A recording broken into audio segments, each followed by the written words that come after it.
আরাফার দিনে ইয়াজাল জালালি ওয়াল ইকরাম পড়লে কি হয় জানলে আপনি অবাক হবেন।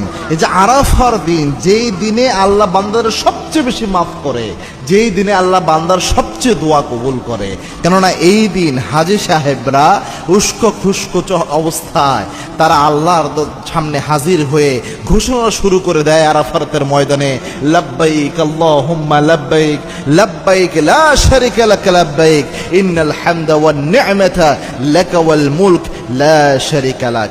এই যে ঘোষণাটা দেয় আল্লাহ রাব্বুল আলামিন, এই সময় গর্ববোধ করে ফেরেশতাদের সামনে, এবং আল্লাহ রাব্বুল আলামিন বলেন, ও আমার ফেরেশতারা তাকায়া দেখো, আমার এই বান্দাদেরকে সৃষ্টি করার জন্য নিষেধাজ্ঞা দিয়েছিলা, আমাকে বলেছিলা আল্লাহ বান্দাদের সৃষ্টি করে কি করবেন, এরা রক্ত ফাসাদ ঘটাবে, বিশৃঙ্খলা ঘটাবে, তাকায়া দেখো আমার বান্দারা কেমনে গুনার ভয়ে আমায় আল্লাহর ভয়ে আমাকে ডাকছে, তাকায়া দেখো কিভাবে আমার প্রশংসা করছে।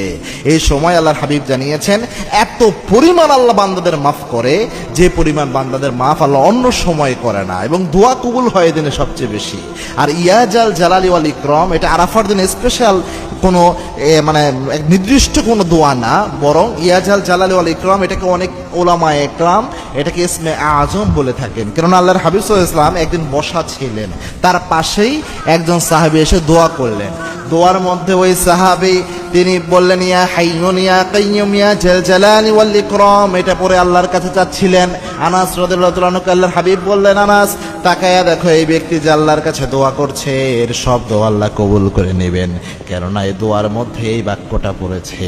তার মধ্যে ইয়া হাইয়ুন ইয়া কাইয়্যুম ইয়া জাল জালালি ওয়াল ইকরাম, এই বাক্যটুকু আপনি যদি পড়তে পারেন, ওই দিন যেহেতু দোয়া কবুল হয় বেশি, আল্লাহ সবচেয়ে দোয়া কবুল করে, ওই দিন চেষ্টা করবেন যে কোনো মনের ইচ্ছা, ঋণের সমস্যা, পারিবারিক সমস্যা, এভরি ক্রাইসিস, সব কিছুতে আপনি এটা পড়তে পারবেন।